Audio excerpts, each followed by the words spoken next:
You're watching PEGRI TV, Rhode Island's public access channel. The wheel is turning and you can't slow down. You can't let go and you can't hold on. You can't go back. Hello and welcome back into the 50th episode of My Wheelhouse. I am your host Sheamus, Logan, and Mike alongside. So I hope you remember us when you hit the big time show. I hope it stays right here. I like it the way No, it is, no, as no. is. You're I don't going care about the places. big time. I care about this. Okay. It's the June 18th. The NBA draft is in 3 days. Depending on how the wheel goes, maybe we'll talk briefly about it. We got some news in terms of breakdowns of teams looking to move up, players really changing, and this is where you see players rise the draft boards, some players drop. It's really funny because the players are still the same players they were 3 weeks ago, Yeah. and all of this is just really over-analyzation of exactly. So it's too funny. much. I have to stay away from it. And a lot of this stuff, I have to form my own opinions without, and then find that stuff later because just reading the headlines drives you nuts. Well, it's interesting because in years past, we've seen risers and fallers reflect how successful the players have been in their NBA debuts. Last year, coming in after the NBA season had finished, Donovan Mitchell was projected to be a pick somewhere between 20 and 25. Yep. And then once it got to the draft interviews, draft workouts and stuff like that, he was one of the names that you could align with a Michael Porter or a Kevin Knox. But why wasn't it somebody like him? Why didn't he move up higher? He was still a team. He did. He rose. Why didn't somebody call that shot before the summer league? A lot of people were saying he's going to be a 10 or 11 now. I mean, which is obviously still too low. But it's interesting on how much attention you should pay attention to the rumors and all the hoopla that's around. Spin. It's lots of yeah. Finding something about everybody. Exactly, Luka Doncic hasn't tested himself against NBA talent yet. Everybody finds We something. got more interesting storylines with Kawhi, and maybe we'll touch on that. We'll all see. But obviously, our two meaty topics of the day are the best team of all time, and we're going to discuss who the better player is between Michael Jordan and LeBron James. Yep. Don't forget the Blobfish Classic. I don't know what that means. Wow, you missed the Blobfish Classic? Blobfish, like B-L-O-B? It was this legendary one-on-one matchup between Jimmy Kimmel and Ted Cruz. Oh, God. At Eastern Michigan. Blobfish, that describes it great. Did you coin that? They played to 15, Did it take and 3 after hours? 2 hours, it was 11 to 9, and they had to call it because nobody was going to make it to 15. Wow. Yeah, I did. That's the Blobfish I saw Classic. the photos. They apologized to basketball. Good, they should. I saw the photos of them playing, and I didn't watch any highlights, but thankfully. I think it's pretty funny that Ted Cruz looks exactly like Grayson Allen, and that's a common joke. It's a common joke that's going around that, like he's his dad and stuff. So that's I pretty thought funny. he looked like Eddie on the Addams Family more than Eddie on the Addams Family. Maybe. We can get to the wheel, though. Spinning it. I think that's MJ. Yeah, sure. Okay. All right. Who is the better player of all time? Michael Jordan or LeBron James? Just to some backgrounds. All right. Go ahead. We overanalyze this one. Yes, as Overanalyze. of both right now. So this is LeBron's 15th year. Read Jordan it like played. it is on the wheel, Shay. It's MJ versus LeBron. Okay, but It says nothing about greatest player of all time. We already had that. In episode 2, we did the Okay, greatest player. we're not going there. I know you have different players in consideration, but we're going to I ignore for those. reasons, But I like MJ versus LeBron. Okay, that's what we're discussing. Okay, so both MJ only played 15 years of Matt. Like we're not including Washington really. So No. 15 years. LeBron's played 15 years. So in terms of a sample size right now, it's interesting to compare these two. Both made 14 All-Star games. Were both 3-time All-Star MVPs. Jordan is a 10-time scoring champ, 3-time steal champ. We know about the 6-0 record with 6 Finals MVPs in the finals. He's a 5-time regular season MVP. He made 11 All-NBA teams and 9 All-NBA defensive teams. LeBron, on the other hand, was a scoring champ only 1 time in his 5th season, despite it not being his highest scoring total. 3-time NBA champ. Again, we all know about 3-6 in his record. He's a 4-time MVP, which is something we can discuss in greater detail. 14-time All-NBA, 6-time All-Defense. Career averages: LeBron averages 27, 7, and 7.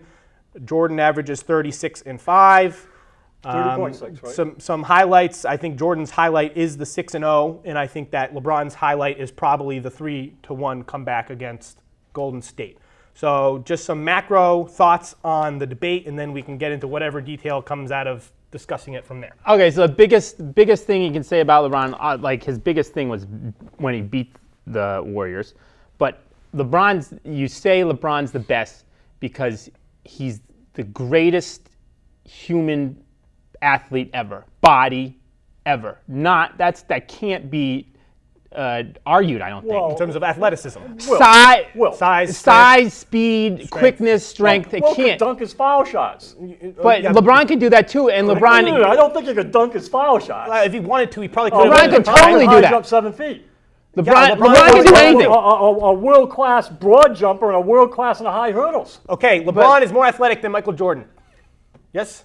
A greater athletic specimen from all aspects than Michael Jordan. You know what I don't want to do is I don't want to talk negative about it. I mean, they're They're both phenomenal. There's a reason that they're I'm not commonly looking to bring either one of them down. Okay, but we need to compare as many aspects as possible. Yeah. And what Logan's saying is if I'm even putting like greatest like athlete, just like physical attributes, I don't even know if Jordan's 2. Jordan might be, like you're saying, Wilt or Shaq has to be way high on that list. Yep. So I think LeBron is like easily number 1 in that category. And I think that has to be a heavily weighted category when you talk about any sport. And how do you see it applying in the NBA game in terms of it makes him more versatile? It's not just his size and his weight. It's a combination of. I mean, it's not like Jordan's not big, fast, strong, quick, and all of that stuff. Right. So aren't they the same? Like Jordan and LeBron are like literally the same exact thing, except LeBron's bigger and stronger and more powerful. Yeah, 6'8" to 6'6", 270 to 225. Right. So they're like they literally are the same exact body, but LeBron is just like beast mode on top of them. They basically at both their primes, athletic primes, they had the same max vertical. LeBron had a faster 3/4 court sprint or whatever it was. So athletically testing, they're either even or LeBron edges them out. And in terms of his strength differentiating, I think LeBron is stronger. I think when you're the overarching theme when I'm trying to compare these players is really rings and a player's winningness versus context. And LeBron wins every single aspect of context for me, because when you're thinking about an all-encompassing debate where you're thinking about every single facet of a player in terms of what makes that player tick, how successful that player is, how successful that player's teams are, and how successful that team is without him, all that jazz, how strong the league is around him, their strength of their teammates that they've had. Like LeBron has had 4 All-NBA teammates. He had Wade made 3 All-NBA teams, and Kyrie made 1. Jordan's had 6, and it was Pippen every single time. And all NBA defensive teammates, Jordan has had only 1, and which is laughably was Anderson Varejao made an All-NBA second defensive team, which is very funny. And I think that LeBron deserves a lot of credit for why he got that. And then MJ has had 8 teammates that have made an All-NBA defensive team, including Horace Grant, Dennis Rodman, and again Scottie Pippen. And in terms of, again, context, I think the biggest debate when people are arguing for Jordan is they cite the 6-0 record. They cite how he's never even played in a Game 7, and how what Logan says all the time is when you were watching a Michael Jordan game, you never thought he was going to lose. It was just a predisposed just thought process that fans had that, okay, Jordan's playing, there's no way he can lose this game. And I think that says a lot about the players that he's playing against. And I think when you're talking about LeBron and how he doesn't have that necessary factor, I think that says a lot about the players he's playing against. So in terms of judging the two players, there's a lot, every single different area you could talk about. Passing, where I think LeBron is superior. You could talk about the ability to be a mid-range scoring threat, which I think that Michael Jordan is greater than LeBron. But who knows? We have more years moving forward where LeBron could pass him there. What are the biggest macro judgments that you take on the two of them? Got a couple things I'm trying to do on this, and one, I'll go right out there. I got MJ. I'm going Michael that's Jordan. fine. And I'll go with Michael Jordan for a couple things that he's got that LeBron does not have as great as LeBron is. Okay. Number 1 on my list, Michael Jordan's ruthless. Okay. He is a killer. And LeBron is more cerebral in terms of planning what he's going to do. And the reason that you never thought Michael Jordan was going to lose is that you could see that in his eyes. That level of killer instinct is beyond what LeBron has. And I don't want to play down anybody, but I see that ruthlessness in players like Larry Bird. Yep. And I don't see that same level of ruthlessness in LeBron, and that means something to me. What about that being a generational thing? Is there? There's way more ruthless players, MJ in earlier than MJ and after. Well, I'll throw another one out. Kobe was ruthless. Yeah, 'cause Kobe he was thought he ruthless. was Kobe Michael was Jordan. ruthless, and I But don't he know was- why. but I he don't know was- why Kobe's not on this list sometimes. As Well, because you he know, was ruthless to a fault. I mean, True, Michael, true, okay. Kobe wanted to be compared to Michael Jordan, and it came out in this when this debate was frequented in the past couple of months that Kobe more frequently was compared to players like Dirk, Shaq, and Duncan, which is no fault of him. Those are great players where he should be compared there, but he doesn't should be get compared to he LeBron doesn't. and Michael Jordan. No, he doesn't. No, He doesn't okay, deserve to okay. get acclimated that high. I think he's a level above Dirk and the other guys. Well, anyway, Yeah, we're no, talking about yeah, these yeah, two guys. right. The other one I got that I think applies in my mind is that Michael Jordan played for Dean Smith. And Michael Jordan, when he was in college, he developed an appreciation of what a coach does and how a coach influences a team. Stop, all right? I kinda don't like that. But the coach, Keep I finish, just finish. finished reading Jack Ramsey's book on the coach's art and other thing. And I was I was a coach. But what as a coach, I'm a coach. as I'm a coach. You're I've coached Logan's a I coach. The coach is supposed to have control. Now, not just that, not just the control, but the ability to teach fundamentals at a level that Dean Smith and very few others could teach. So when Michael Jordan went into the NBA, he had been schooled and had a background in terms of how to play for a coach, in terms of what a coach's role is.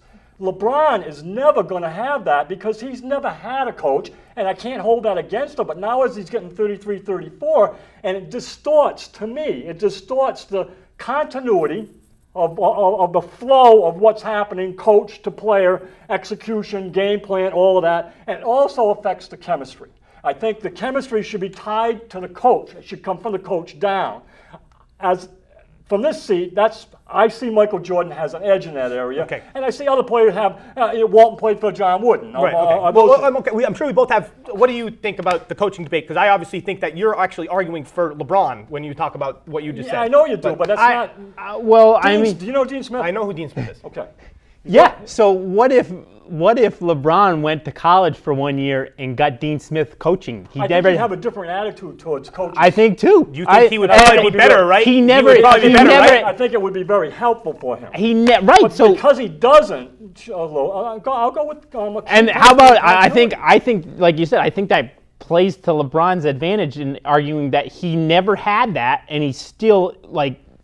one of the best ever. It hurts him. No, that he doesn't have so you that. think that it's a negative? I'm Me and sure- Logan. I want to throw one other I'm thing sure about the it's a coaching. negative. Look at what just No, happened. wait, hold on. Let me finish. Go ahead. I think with coaching, like this is something that could happen. What if he becomes a player coach, like something like Bill Russell in the coming years, and he becomes literally a coach and still plays at the same time? What if he does that? There's not much of a history of great players becoming great coaches. Well, Bill Russell. Bill Russell became a coach. If you And know the did- story, Red Auerbach was retiring. Tommy There was Heinsohn? going to be another. There was going to be another coach. Heinsohn was still in his playing career. He wasn't. There was no thought of him at all. Auerbach went to Russell and said, "Bill, I'm leaving. There's only one guy that can coach this team that you can play for, and you're it." So But- it was okay, that. but How okay, cool would that okay, be? How cool would that be if but LeBron goes would to that like? pop you Because up? Russell could never If play for if anybody LeBron else. was coaching a team, Logan saying, would that help his argument in terms of him being able to perform at a high level? And what if he was a no, player okay. coach? That would be amazing. That would be It insane. would, but it still would. To me, you just saw it happen. You saw. You're seeing Tristan Thompson talk. You're seeing the body language on the bench. You're seeing, his way he treats Ty Lue. And maybe but all of that. But they're so I bad. know that, but a lot of it is because LeBron doesn't have a concept of where the coach stands in the hierarchy of But how a team isn't that reasonable for him to lack that and he's concept? still, I'm comparing this to Michael Jordan, and I'm saying Michael Jordan has that. Right. And when he played for Phil Jackson and he played for Doug Collins, he played for them. Yeah, I want LeBron to have Phil Jackson. But I don't think he's ever going to. He's 34 years old. I think Okay, that- right, so he I never think had that ship has situation. sailed. So this is That very train has interesting. left the Okay, station, you know? since LeBron James played AAU, he had his best friend's father coach his team, and he's been the best player at his age group his entire life. Michael Jordan wasn't the best player in his age group True. until he was a rookie in the NBA. He didn't start for his high school team. He got cut his freshman year. He had to come back. He had to hone his skills. He had to listen to the coaches to get better. LeBron. Bill Walton was the best player of his generation. LeBron- Kareem Abdul-Jabbar was the best. They had no trouble playing for Wooden. Yes, because they had John Wooden. What do you mean? You're I know. naming other great coaches all the time. Yep. LeBron got dealt a hand that had a father of an AAU team who had his own self-interest at stake. He came into the league. He had Mike Brown, who was Terrible. over his head. He was completely overwhelmed I on got how you. to coach I him. got He you. moved on from that, and he had other coaches, including, I mean, okay, well, in his The only place stint, that it worked even a little bit was in Miami, where he had a decent coach. and then He didn't have that. That coach stunk. Pat Riley was good. No. He does not. He doesn't That's stink. not how I He feel. doesn't stink now. But when LeBron I don't think he stunk. when LeBron first went there, Eric Spoelstra as a coach was formerly a relatively unproven and unsuccessful coach who had shown acumen around the league to be a good chemistry coach, which you say matters in terms of coaching. So that's where it's shown through. That's why But he was a protege of Pat Riley, and he had Pat Riley right there. I would blame when they lost to the Mavericks almost just as much on Spoelstra as LeBron. The coach is always going to take. So Let me boil this down to something, if you want. Eric Spoelstra became a good coach, maybe I'm just saying he was better than the other coaches. Yes, he LeBron was. had. He was the best coach he's ever had, but at the time when LeBron had him, he was still a bottom 15 coach in the league. He did a good job at cultivating some chemistry level stuff that LeBron's team desperately needed and previously and more recently lack. And that's why I think that out of all of LeBron's teams, maybe the 15-16 team aside, that 2012 team, 2013 Heat team that won 27 straight games, that was probably LeBron's most cohesive unit in terms of a team. That's why I think that has an argument for our other debate. Well, I don't think it's there, but that team has an argument for that debate because that was LeBron's best supporting coach that he's ever had. Is LeBron has even a smidge of an above average coach, that he automatically vaults that team to the best team of all time status. LeBron prefers Ty Lue. He doesn't. I don't think so. No, he doesn't. Of course he does. He's the one that crowned him coach. He's the one that's still got him there. He'd be long gone if it wasn't for LeBron didn't like him. But he's like He's never going to see LeBron crazy recruit thing to say. Brad Stevens to come in or Popovich to come in and coach him. That's not going to happen. Because those coaches don't exist. That's not how he sees the team. Okay. When David Blatt came in, much more input coming from him. When David Blatt was hired, I know it's a player's league. When David Blatt was hired, prior to the Cavaliers knowing that LeBron was not even there. Prior to the Cavaliers knowing that LeBron James was going to be on the team, they hired David Blatt. They bring him in. He's a proven European coach. Correct. Hadn't succeeded anywhere in the NBA.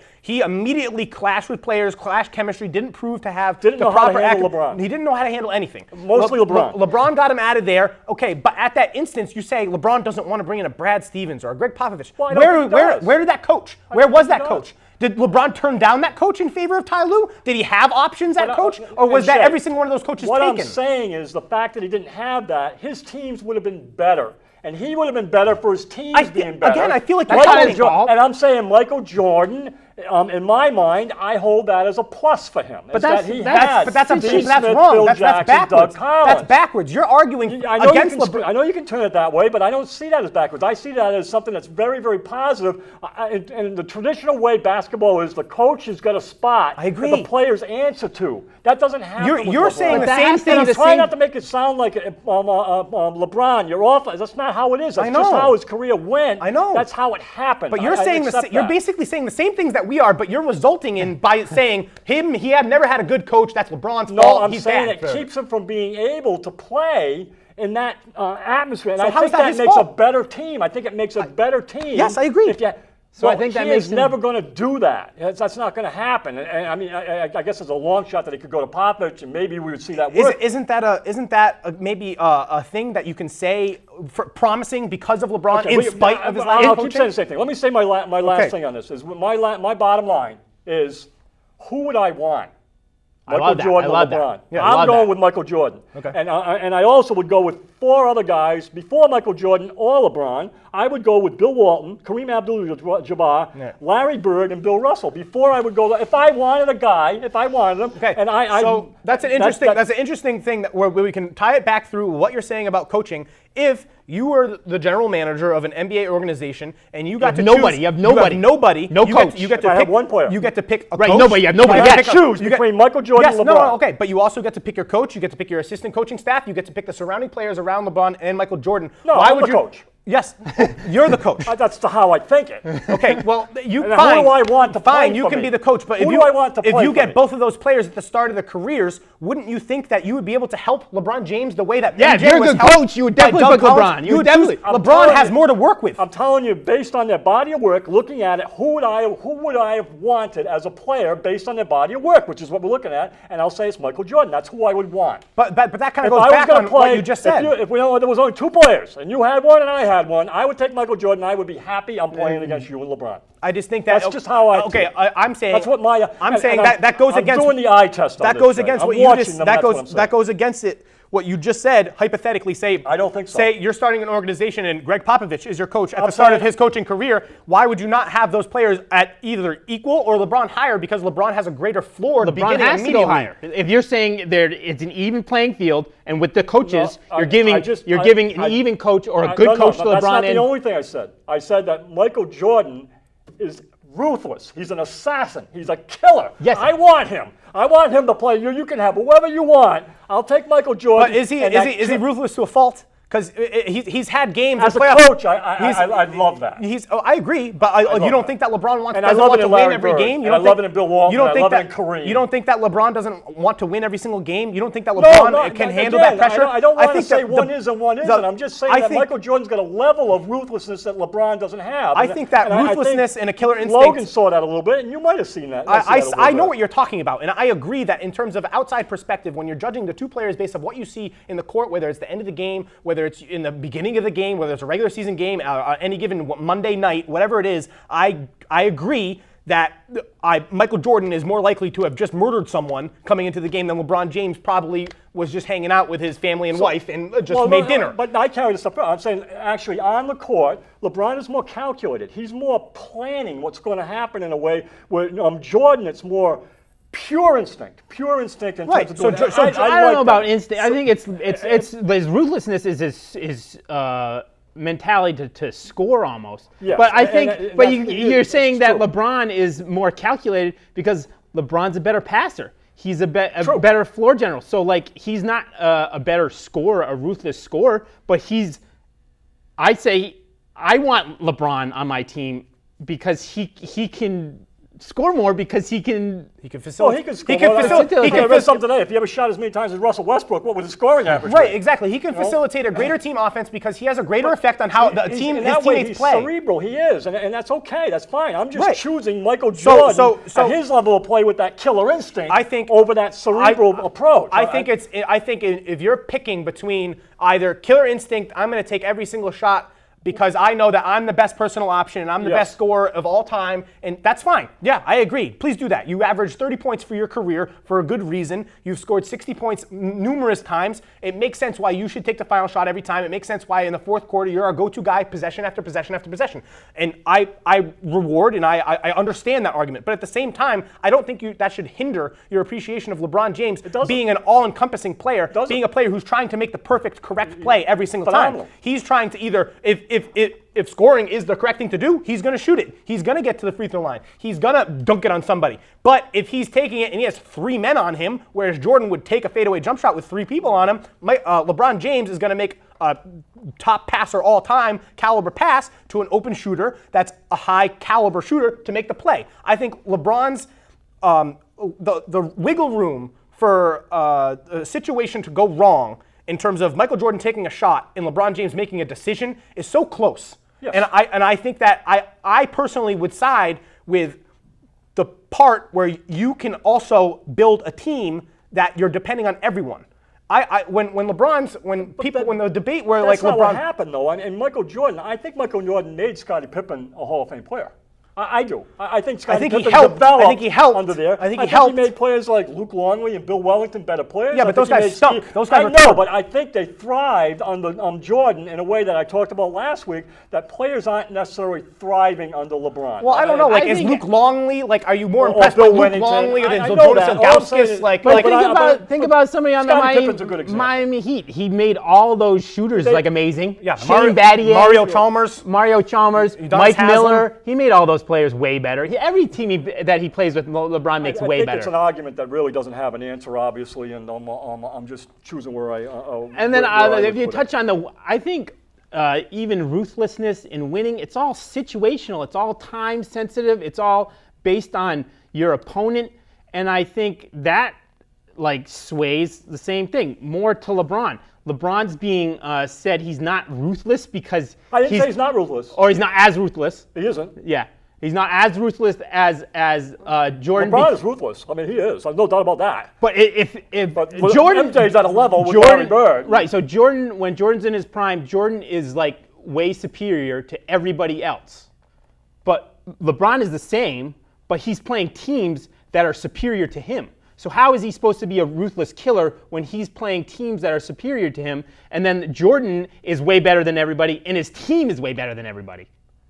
Well, I don't necessarily think that Jordan's personnel and his team is that much better than LeBron's personnel. Well, did you just hear what I just said about the All-NBA teams and the All-NBA defensive teams? Yes, I hear that. One thing I'll say, as we're almost trying to move on with it, is one edge that LeBron's got is his career is not over. And he's got a number of years to go in terms of largest scorer of all time, most points. Maybe he's going to have all the stats. That's another thing. He's going to get all the stats. So he's still got 3 or 4 years here to solidify his legacy in this argument. The thing with LeBron, in terms of how he's perceived, moving forward, this argument of ruthlessness and this argument of killer and 6-0 are going to be the only thing that have a foundation to choose Michael Jordan over LeBron. I like the coaching. And they have credibility. Those things, you can say those things and be correct when you say those things, but it's slowly going to shift for everything. Right now, you can say Michael Jordan's a better scorer because he was more dependable and shot the ball more, but moving forward, when LeBron has 6,000 more points than him when their careers are done and his best skill isn't even scoring, how can you say that Michael Jordan was that much more elite of a scorer than LeBron? We'll look at it then. But then that's the thing. Like if Jordan's playing the Golden State Warriors, he's not as ruthless. He's not going to win. He's not going 6-0. He wouldn't. Well, that's where it bleeds into basis for that argument. I agree. But well, it's okay. So if they played the Golden State Warriors 4 years in a row, there's no way he goes 4-0. Zero chance. I will add this: Michael Jordan had more to go through in the Eastern Conference. Okay. So yes, he did. So he had Philadelphia. He had okay, but Philadelphia is a very weak team outside of Charles Barkley. Charles Barkley, a top 20 player all time, but the rest of that roster with Hershey Hawkins, I think an all-time very overrated player, and the rest of that team. He had the Celtics, and he only played the Celtics twice, and he played back-to-back years. And he got killed by the Celtics. He got absolutely obliterated by the Celtics both times. Both times he got obliterated by the Celtics both times. And when he got obliterated by the Pistons, he played the Pistons 4 times, I believe. He got obliterated by them 3 times. And so when people go back, it's competition. No, but it's competition that he lost. He didn't win until 90. The only time he was playing teams that are considered all-time great teams. And when people talk back in retrospective and are looking about MJ, and hey, MJ had to go through these all-time greats, the bad boy Pistons, these 85, 86 Celtics, one of the best teams of all time. He lost those teams. But he also played against them day in and day out. But he got destroyed by those teams. He got destroyed by those teams. The teams that he beat are the Cleveland Cavaliers that had Brad Daugherty and Mark Price as their best team. The New York Knicks, where Patrick Ewing's a reputable all-time player, but the rest of that roster is pretty weak. He played the Milwaukee Bucks one time, where the Milwaukee Bucks' best player is Paul Pressey and Terry Cummings. Like he played the Blazers in the finals, where the rest of the roster besides Drexler was very weak. Who's the top 3 teams he played? Best 3 teams Michael Jordan ever played. In playoffs. Yeah, I'm at a disadvantage because I didn't watch Michael Jordan play very much because I didn't have television, so I didn't watch it. And when the Celtics season was over, so I saw him in person a number of times, play against the Celtics, and I watched a lot of them, but I couldn't tell you that. So that's what it's probably the Suns in the finals. Phoenix, and Utah was not. And I'm saying that's top what I'm saying. tier. I'm saying that. I'm saying Utah and Phoenix are not. Golden State. Well, I'd say that's 3 of them. That's 3 of his championships. I would say LeBron would sweep the Utah Jazz. Yeah, by himself. The Utah Jazz with a terrible Cavs team, he would sweep the Utah Jazz. The Utah Jazz beyond purely speculation. The Utah Jazz beyond John Stockton and Karl Malone are incredibly weak team. Jeff Hornacek is a miserable defender. They were always always the second Russell, best team in the West. They were always the second best team. They were behind the Spurs all the time. They were behind the Sonics the regular season. They would always win like 60 games. And I accept that. That's not my argument. Is not that Michael Jordan won more championships, and that's why I think. I know, but that's most people. That's most people's argument. That's a very common. It'd be the same thing as saying Joe Montana is better than Tom Brady. It is, yeah. But it's interesting to think about when people say that, LeBron went through this weak East. Well, LeBron played the championship Pistons. He played that team like 3 or 4 times. That's one of the strongest top to bottom teams in terms of role players. The 3rd best player on that team, Tayshaun Prince, is one of the best LeBron James defenders that he's ever played. Who's the 3rd best player on the best team that Michael Jordan ever played? He's not as good as Tayshaun Prince. And what year was that? 4th year? 3rd year? 3rd year and 4th year. By himself beat the Pistons. Yeah. The Pistons win the championship. Have you watched that game? Then they lose 29 out of 30 points. I'm on your side in this argument. I'm not against it. I know. So I'm just bolstering LeBron. I'm just saying. I just feel like it shouldn't be.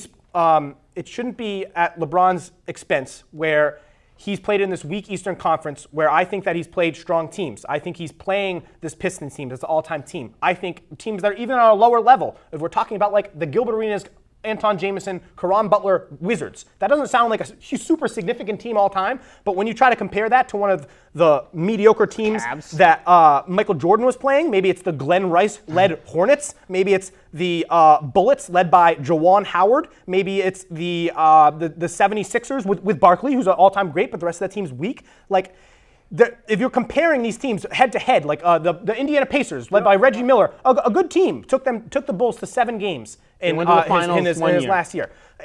There's so many teams that LeBron has faced. Never mind in the finals, because in the finals it's not even close in terms of the level of competition and comparing the two. Warriors, Spurs, not Warriors, even close. like the 2014 Spurs is maybe a top 3 team all time.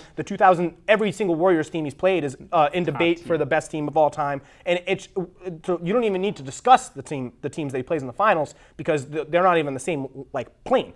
But if you think about the teams that are really getting a lot of he's getting a ton of mud thrown at him, he's playing strong teams. The Indiana Pacers. With Victor Oladipo and Miles Turner, that sounds like it's a joke team when you're thinking about, Michael Jordan had to go through the 86 Celtics. When you say those two things, how goofy does that sound together? Yeah, it took 7 games. I agree. I'm just saying, then he's played the Pacers 4 times in the playoffs. That was one of them. The other 3 times he's playing the Roy Hibbert, the Lance Stevenson back when he was in his prime, and Paul George, who when he was in the go-to scorer role, he was a top 10 player in the league. I just think that top to bottom, in terms of playoff opponents, LeBron's competition is at a higher level, and it doesn't get the respect that it deserves. I agree with that. I have another thing for a GOAT. 3 and 6 is just hard for some people to look at. Yeah, but 3 and 6, I that's know, the I'm thing. just saying That's what I'm saying. Context. Context. That's what I go back to. Context. Right. And I think in context, you're not going to say it diminishes Michael Jordan because he was 6-0 against teams that weren't as good as LeBron's 3 and 6 against his team. It doesn't diminish but it Michael bolsters Jordan. LeBron. So another thing when I takes away when I some talk people's when I argument. always talk about GOAT, and I am a surprisingly anti-Brady fan, and this is one of the reasons I don't think Brady's the GOAT, but I do have a lot of respect for Brady. But if you're in the conversation for best ever, when any sport, anything, you have to be the best almost your entire career. LeBron James. I think LeBron James, from day one. second year, I would say LeBron's the best player in the league. Year one. No, not yet. Well, I mean, he was awful good coming out of high school. Right, but he didn't disappoint. So no, I'm saying his second year, I remember watching him guard Kobe. His second year, he was way better than Kobe. Second year. This is 2005. Yeah. Way better than Kobe. 2 years before Kobe won an MVP. Nash won the MVP in 2005. And he should have. Way better than Steve Nash. Can I give you one that's a crossover here that I just on the topic of GOATs? And Yes, to me, it was in the U.S. Open that just happened. There's only 2 times in history that an American has held the 4 major championships plus the players, and it's happened right now. So you got 5 different Americans that hold them. The only other time it happened, Tiger Woods held all 5. Okay, it's interesting. Tiger's a GOAT. Tiger's a debatable GOAT. So back to this, unbelievable. you have to be the best player your entire career. So I think he's the best player, LeBron, second year into the league. But some people would say maybe there's a player. Garnett, Dirk. Yeah, there's maybe you say Garnett. Maybe arguments that can't be made. Somebody, but then Kobe, I guess. once he dominated the Pistons.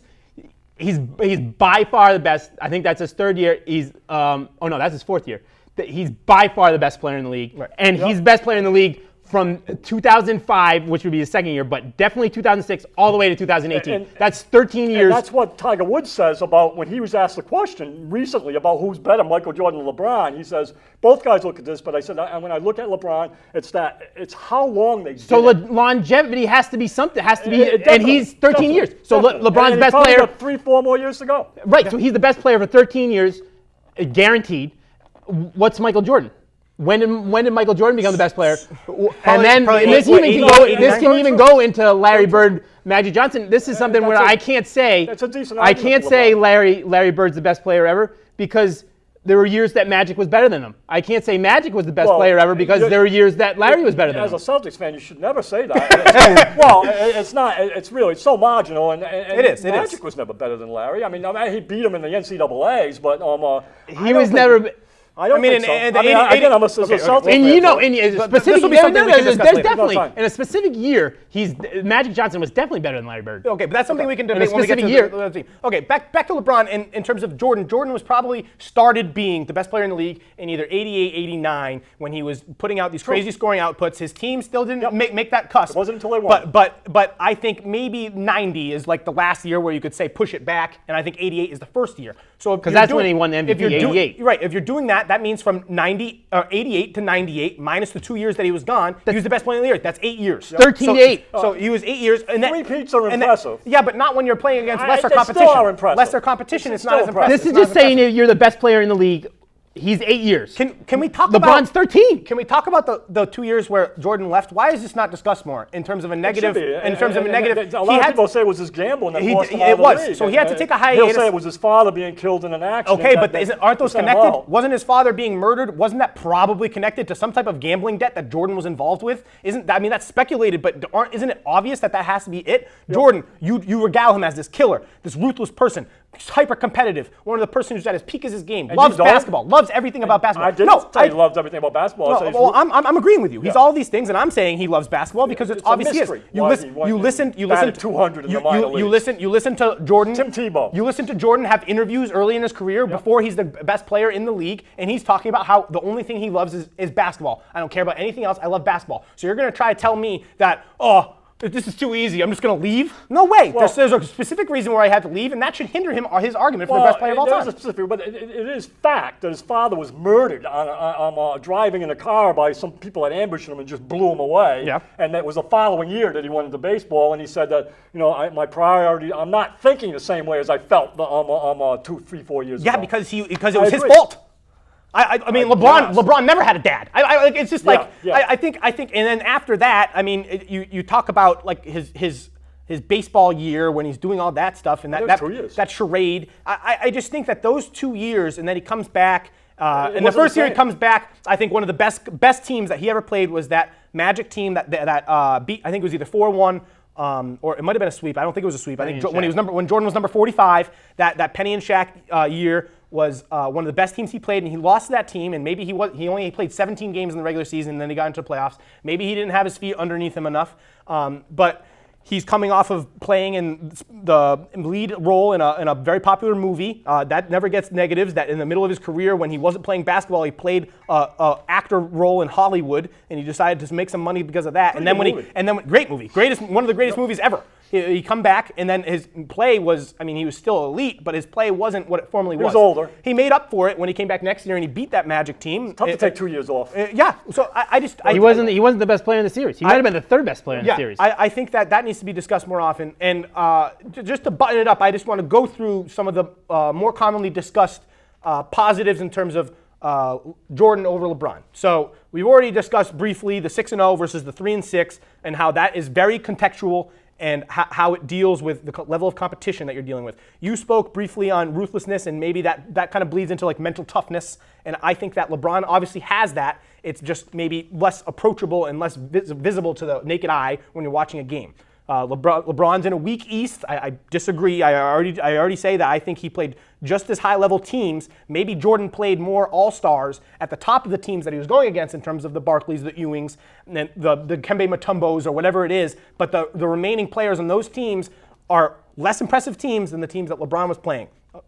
Jordan's a better scorer. I think that you can say that he was a more insistent scorer, and he pushed the envelope on scoring more. That was but his maybe priority. Not. How about player was his how about the debate that Jordan is a more clutch player? What do you think about this? Because in the playoffs, on game tying, or go-ahead field goal attempts with less than 10 seconds left, Michael Jordan is 7 for 15 all time. That's 46%. LeBron James is 13 for 24. That's 54%. And I went back and I've seen a lot of these games where he's hitting these shots. The level of defense on LeBron's shots versus the level of defense on Michael Jordan's shots, oh my God, much harder. I think that LeBron might be more clutch than Michael Jordan. And I think that it's just a common, known fact that people just agree with without even thinking about it, that MJ's more clutch. And I disagree. It's just he's just like a lot of things. He's got a shot that you Yeah, look at all the he has time, more and- iconic things. Yeah, I agree. Yeah. Okay. So then, final things, more clutch. How about physicality of era? How do you feel about this? Physicality of of the level of the game that's being played. It's more physical. It's harder to score because people are more physical. Game. So I think that this is very, very misguided because when you go back and you watch some games from 1980 to 1998 and every game that can be played, whether it's a game that Jordan's playing in or not, the level of physicality is drastically lower, but the chance of injury, the chance of something, an erroneous elbow or clothesline is much higher likelihood. So just because this league is less regulated, less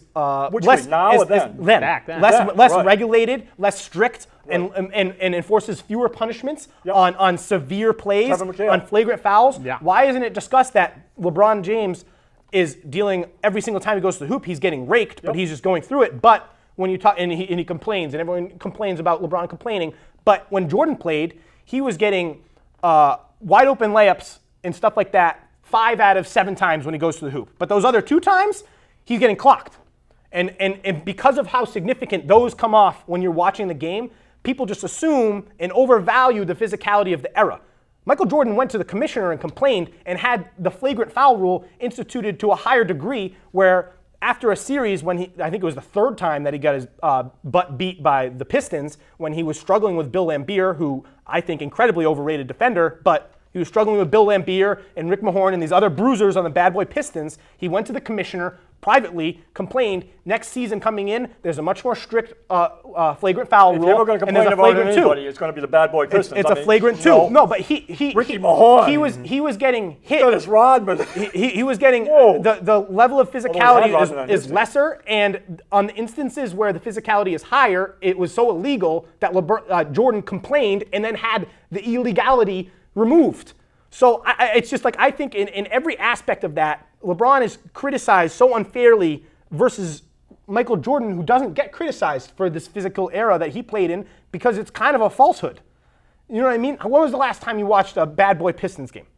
Not that long ago. I did watch him when Isaiah was coming up all the time. I kind of they had a special on. They had the Bad Boy special, which was quite good. Right. And so I watched that, and I know that. I like that Michael Jordan won his rings with one team. I like that. Okay. I like that he created a career. I'm wishing that for Brown and Tatum, and I hope nothing happens. And LeBron didn't really have. If he had stayed with Cleveland, it's hard to say what would have happened, and it's still speculation. Right. But I like that Jordan had a run with one team. Okay, so It's then a little more respectable, but Well, this 2 repeats with the same this team. bleeds That's pretty cool. into the super team discussion of it all, where you're discussing coaching stability. Right, exactly. Coaching stability, ownership and you stability. See it one way and I see it the other way. I see that coaching stability. Jordan was able to play under that coaching One of the stability. most irreplaceable qualities of success in professional sports is organizational stability and just a wherewithal to make good decisions frequently from a front office, whether it's hiring, whether it's trades, whether it's signing, what have you. Michael Jordan throughout his entire career was always involved in an elite level class of ownership, coaching, and Michael, which is another place. And Michael Jordan was dealt a hand because he was born in Cleveland, and Cleveland got the #1 overall pick. LeBron James was dealt a hand where he has the 2nd worst owner in the entire league since he's come in after James Dolan with Dan Gilbert, and then he was given the worst coaches. So I think when you compare teams and him having to leave, he had to leave. It's always discussed in the 06-07 finals versus Spurs that this team's weak. I see it that when LeBron comes in, it was much harder to put structure on top of LeBron than it was to put structure on top of Michael Jordan. Okay, so final points, and then we'll move on. That way. I think that in coming terms from the AAU, coming from Dean Smith. I see that. I agree. I clearly you think one way about a specific topic, and I see it a different way, and Logan sees it a different way as well. Which is not unusual. Which is perfectly fine. To put a button on it, I think LeBron James is greater than Michael Jordan all time because of the contextual base of his competition, of his complete, all-encompassing effect on a game, and flip side, the lack of competition that against Jordan and the not limited skill base, because obviously Jordan's one of the most skilled players ever, but the not full onslaught of abilities from Jordan. So I have, Michael Jordan's the 2nd best player ever. Like, very deservedly so. He's incredible. But I think LeBron has edged him, and I think as time goes on, even if he doesn't win another championship, I think LeBron will continue to separate himself. Okay, you heard me. All right. spinning. You can spin it. Good discussion. Well done. No, Logan, you blew it. You only had Well, two Matt, spins. I guess He's it's trying a to be big. It's a gentle and big. get something. All right, there you go. There's Good no job. idea All right, about so team. the greatest team of all time. I probably have more than you guys have. So I think that there's maybe 10 teams that you could argue for. There's obviously this recent Warriors surge. You can argue that maybe their best team from that selection was last season, the 16-17, or there was this year. Obviously, you have Jordan's Bulls. Probably the 72-win team was probably his best of all of those. 95-96, his first full healthy season after returning from his hiatus. Then you start going back into other teams that have that reputation. The 85-86 Celtics. The best Laker team from that 80s era was probably the next year, probably the 86-87 Lakers. I already touched on how I think the 2013-2014 Spurs team that beat LeBron, that LeBron Heat team, I think that deserves recognition. The highest caliber team of the Shaq and Kobe Lakers, I think that deserves some recognition. I think that their best team was 2000-2001. Even LeBron's team, when he did that 3-1 comeback, I think that deserves some recognition as well as one of the best offenses of all time. And then you can throw in some random teams like the 2012-13 Heat. And even, I just, maybe it's because it's a personal favorite, I like throwing in the 07-08 Celtics into that debate. I know that you have other teams on there. What are you considering when you're trying to just see what is the best team ever? That's a good way of asking the question. My favorite team is the 77-78 Portland Trailblazers, and Jack Ramsey was a coach. Came from St. Joseph's College in Philadelphia. I watched them play for the Providence College Friars for many years, and tremendous competition at Alumni Hall in Providence. Was with Philadelphia, and in his first year with Portland, his thinking was always the dream of any coach to have the perfect team.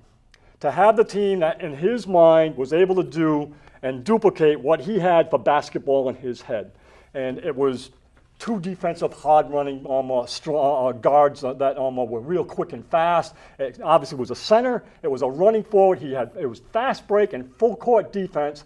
He was able to put this team together. In this 1 year, it happened for him that I think is the single individual greatest team that I ever watched play. I got to watch them once. I watched them at Boston Garden. What I saw when I actually saw them play, and when I tried to describe to people what they had that other teams didn't have, is they had more of a run than any team I've ever watched play on NBA basketball. They ran the court in transition, quicker, harder. Listen to this. When you went and saw them, and I had good seats. Me and Denise went to see them. I had to see them. It was the only time I ever saw Walton play. When they came out for layups, every single player touched the half court, and they were all in a full sprint doing layups. I had never seen it. I only seen it one other time at University of Michigan. They were all in a full sprint doing layups. 12 guys had to run at full speed to stay with everybody. Every single player went back and touched. When they come out watch Walton when he comes out for a jump ball. I mean, he is already just shaking. It's like, turn me loose to go out there. It was that type of team. A couple unique things on that team. Certainly Walton, that 1 year, maybe the greatest a center has ever performed in NBA basketball. That one particular year, he had a short window. It was also the year of the dispersal draft from the ABA, so that they closed down the ABA, and they were with the second pick, they had traded with Atlanta. They got Maurice Lucas. Maurice Lucas, in my mind, is maybe the best player that's not in the Hall of Fame. If he's not in the Hall of Fame, I don't think he is. I think he may be the best player that is not in the Hall of Fame. He became the enforcer, that was his nickname, with Walton. On the fifth pick of the disposal draft, this shows you a lot about what the league was back then, they picked Moses Malone. And Moses Malone had a price tag of $450,000, and Portland said, we can't afford that. We already took Lucas. We can't afford Moses Malone. And they sent Moses Malone away for marginal stuff, and certainly looked back very quickly to see the greatest offensive rebounder in the history of the game. That team in its second year, it went to the obviously won the championship. When I went to see them, they were 50-10.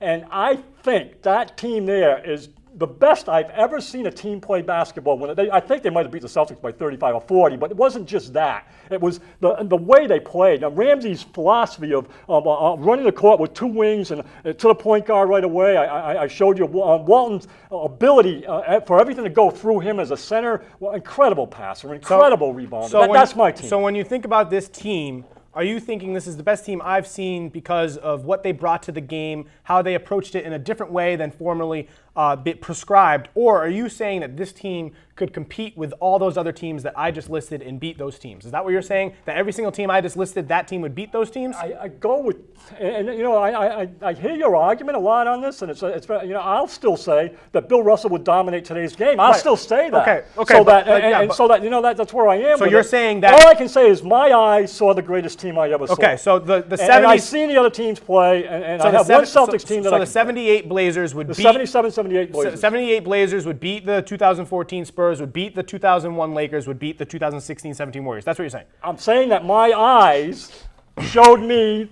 You're not the giving. better team. You're not giving a good answer. I You're not giving a good don't answer. know. Just like you don't know whether Bill Russell would dominate in today's game. Well, I know he wouldn't. You know, I know he could be effective. I think Walton would play it. And to go back. Yes, I'll say yes. The way they were coached, the way that's what I want. I just want you to say yes. They executed their coach's game. I just want you to say yes. I don't think their skill level is enough. No, they're not. But so if it's a team. If you're going back, but they have great unity. They all have a very strong Johnny understanding. Davis was off this coming up. They had 7 guys, and one of them was Dave Twadzik was a starter. Don't underrate Dave Twadzik and Bobby Gross. I'm underrating all of these guys. Lionel Hollins, Maurice Lucas, Bob Gross, Johnny Davis. They're all such tertiary members that wouldn't make the NBA today. And I think that Bill Walton. Maurice Lucas wouldn't make the NBA. Okay, Maurice Lucas had a quote in the game. Lionel Hollins wouldn't make the NBA. Absolutely not. So they're having quotes. Listen to you want to listen to Maurice Lucas' quote? Maurice Lucas had a quote where they put the little fun circle in the corner of the game when they're showing the game on TV, where it's like the first time that they've had color, maybe like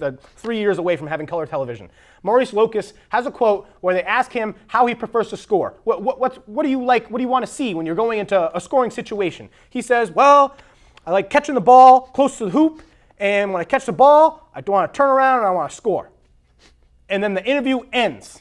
And that's his approach to basketball. That's his best move is shooting it, turning to the hoop and shooting when he's close. He was an enforcer.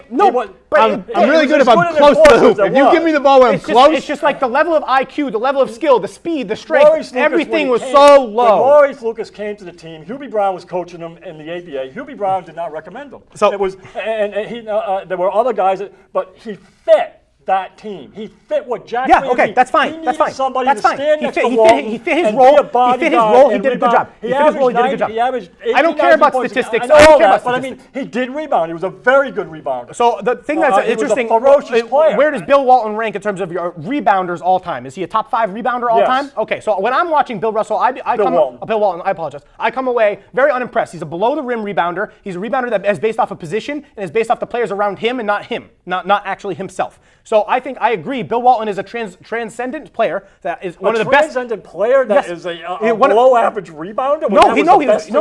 His rebounding is based off of IQ, not necessarily skill. He's stronger than the player he's playing against, and he's more likely to position himself where he knows where the flight of the ball is going to go, and he's going to get the ball. He's one of the best passing big men of all time, absolutely, and I think he's very unquestioned. But when I see him as a more close to the hoop, restricted, defensive-minded, like Nikola Jokic. Like if Jokic played in that era, like he would dominate. You ever watch his eyes? You ever watch how much of the clock he sees? Yes, but also, like his his perimeter vision is a great way. Vision was awesome. Okay, but it's a great way to phrase that because in watching these games, Bill Walton is looking around. He feeds it to Lionel Hollins or Gross, and they say Gross with the outside shot. And if you watch where his feet are when he takes the outside shot, he's 12 feet away from the hoop. The level of skill in this game is so plummeting level of the basement of a dungeon below where it is now. Because they don't go 0 for 27 on the 3, and then they found a way of shooting the I just think that. Okay, well, can we have a real debate about a team that's post 1985? Let me say, Bobby Knight calls them the perfect team. Calls this team the perfect team. So at the time they were doing revolutionary things. I don't even think they deserve to be in the discussion with the Warriors, Lakers, Spurs. They are. No, they aren't because they couldn't stay on the court with these teams. Oh, you know who else says it? What? You know, Bill Simmons. Yeah. Bill Simmons calls them the best basketball team ever. Yeah. He reads the book I recommend to you is Breaks of the Game by David Habersham. I've read that. It's an awesome book. And it's the year after, and it goes over Walton's injury and leaving, and it goes over Kermit Washington, who's now on the team, punching Rudy Tomjanovich. And Hilarious. All of that. That's not hilarious, though, what he did to Rudy Tomjanovich is not hilarious. But Bill Simmons reads that book every 2 years. Every 2 years, but Bill and Simmons he calls that team the best. That's the best basketball. Bill Simmons is a prisoner of history as well. And I am too. Okay, if you're so isn't there? I am too. You're saying their team's the best team because it's the best team I ever saw. Right. Well, because of their unity, because of their transition. I can't The even. way they executed their coach's vision. But like a big thing, yeah, and a big thing you're saying is like Walton rebounds, quick outlet, fast break, running the lanes. Yep. I can't even compare like any LeBron James team to any other transition team and say they're better than LeBron James. Yeah. LeBron James transition is like insanely superior. He'll do a full court alley-oop.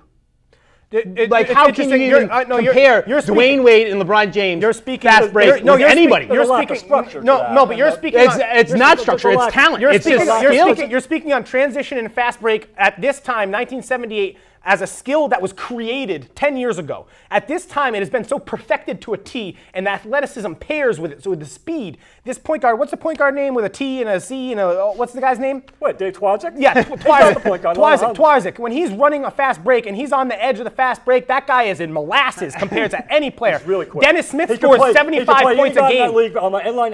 He can pick him up. Yeah, he can pick up Doug Collins. He can pick up. Him and Lyons with both. They anticipated unbelievably. Yes, so that yes, when other yes, guys yes, yes, trapped, yes, yes, they you're so right. intercepted You're passes so right. all You're over so the right. place. I agree. No, but I'm sorry, phenomenal defender against the teams that he's playing against. But I'm telling you right You now, always say that. yes, Shay. I mean, because that's if you just put a bad crutch to say. no, it's not a bad relative crutch. to If the teams you he played, you're judging teams. You are the guy that said you could have made the 1961 Celtics. because I could. Okay, look, if you're looking back, No, okay, come on. okay, if you're looking But back, you Dennis even- Smith, De'Aaron Fox, Lonzo Ball, D'Angelo Russell. Like these players, like some of them are fast, some of them are not. These are all young. rolling my eyes. These are all young, inexperienced point guards in the league today. They are eons, galaxies faster and stronger than every single guard, forward, and some big men in the NBA in that era. They put They them didn't dribble the ball with their left hand. They can dribble the ball with their left hand. It They wasn't can do even Bob crossovers. Cousy. It was in the They 70s can and do- they 80s can that do nobody behind-the-back dribbled dribbles. with their left hand.